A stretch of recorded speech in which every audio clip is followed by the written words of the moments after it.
Donald Trump has announced the U.S. will officially recognize Jerusalem as the capital of Israel, boasting that previous presidents had promised to do so, but failed to deliver.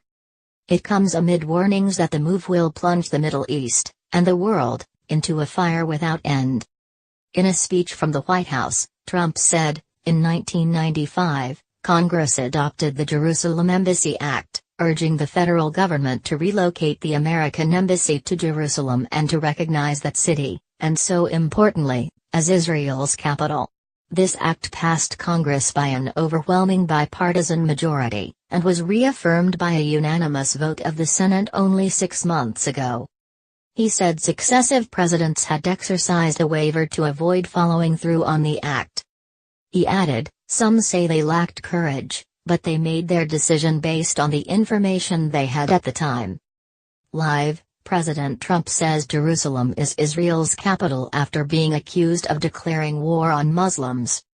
He went on, "Jerusalem is not just the heart of 3 great religions, but it is now also the heart of one of the most successful democracies in the world. Over the past 7 decades, the Israeli people have built a country where Jews, Muslims, Christians and people of all faiths are free to live and worship according to their conscience and beliefs. The United States remains deeply committed to helping facilitate a peace agreement that is acceptable to both sides. I intend to do everything in my power to help forge such an agreement." Israeli Prime Minister Benjamin Netanyahu did not comment on Wednesday on the planned move. Israeli Justice Minister Alat Sheikh said Israelis should wait and see what happens with Trump's announcement. In his speech, Trump added, "There will of course be disagreement and dissent regarding this announcement, but we are confident that ultimately, as we work through these disagreements, we will arrive at a place of greater understanding and cooperation." Trump will sign a national security waiver delaying a physical move since the United States does not have an embassy building in Jerusalem to move into. A senior administration official said it could take 3 to 4 years to build one. But Trump's decision, a core promise of his campaign last year, will upend decades of American policy that has seen the status of Jerusalem as part of a 2-state solution for Israelis and Palestinians. Jerusalem's status has been a stumbling block in decades of on-off Israeli-Palestinian peace efforts. Israel considers the city its eternal and indivisible capital and wants all embassies to be based there.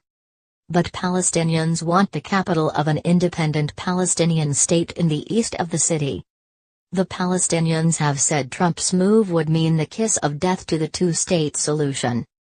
He is declaring war in the Middle East. He is declaring war against 1.5 billion Muslims, and hundreds of millions of Christians that are not going to accept the holy shrines to be totally under the hegemony of Israel, Manuel Hussein, the chief Palestinian representative to Britain, told BBC Radio.